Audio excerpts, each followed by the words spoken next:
Hello 12th class, we are again here for the chapter number 3 of Indian economic development, that is features, problems and policies of agriculture. Well, as you know that we are discussing about various reforms, and in continuation to that, today we are here to discuss about the general reforms. Number one is expansion of irrigation facilities. As I told you earlier also that during the first 5-year plan the focus was on the agriculture only, agrarian sector only, और उसमें भी major जो था that was to look after the irrigation facilities for which उन्होंने special resources provide कराए अपनी even planning में भी कि बहुत सारे मेजर और माइनर इरिगेशन प्रोजेक्ट्स जो थे वो लॉन्च किए गए पूरे ऑल ओवर इंडिया में, various parts of the country में. पहले 17% जो लैंड एरिया था वो अंडर परमानेंट इरिगेशन मीन्स जो कवर करते थे, but now we have even more than 45% of land under permanent means of irrigation. Clear? Then is provision of credit. सबसे worst जो प्रॉब्लम थी किसान को वो थी lack of funds, lack of money. So they always needed some credit facilities. पहले वो informal sources के पास जाते थे जो कि जिसकी वजह से वो कॉन्टीन्यूसली डेप्ट ट्रैप में फंसे रहते थे.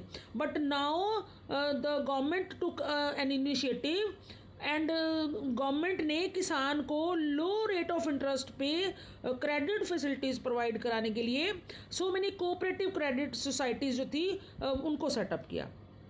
Okay, if we see the data at present 94,647 primary agricultural credit societies जो हैं वो सेटअप हो चुकी हैं. 768 primary cooperative agriculture and rural banks जो हैं, रूरल डेवलपमेंट बैंक्स जो हैं वो कंट्री में सेटअप हो चुके हैं. Even the commercial banks they are also fulfilling the needs of the farmers. Bank का नियर अबाउट 72% जो टोटल इंस्टीट्यूशन क्रेडिट है वो फार्मर्स के लिए है और बड़े लो रेट ऑफ इंटरेस्ट पे ईजी कंडीशंस के साथ उनको लोन प्रोवाइड किया जाता है. ओके, अच्छा, लोन प्रोवाइड हो जाता है, एग्रीकल्चर हो जाती हैं, rest of the problems irrigation वगैरह की प्रॉब्लम्स दूर हो जाती हैं. बट जब प्रोडक्ट तैयार होता है किसान को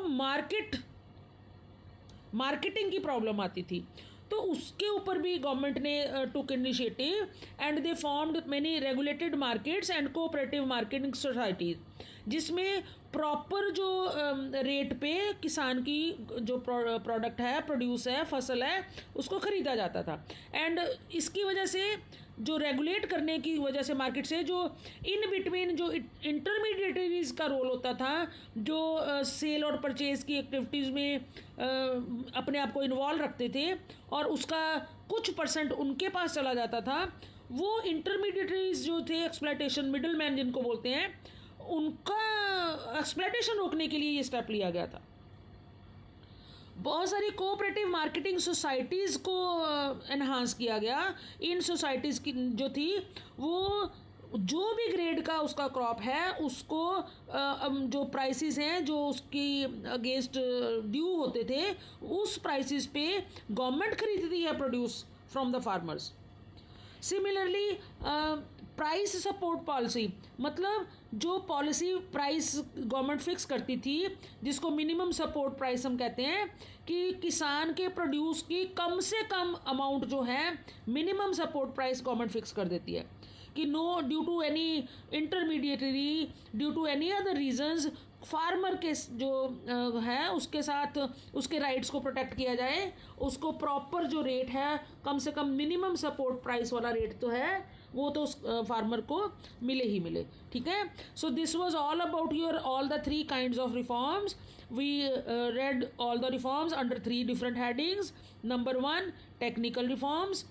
Number 2, institutional reforms. And number 3, general reforms. All were required. And if you get a question overall, you need to explain all these 3. Okay, thank you.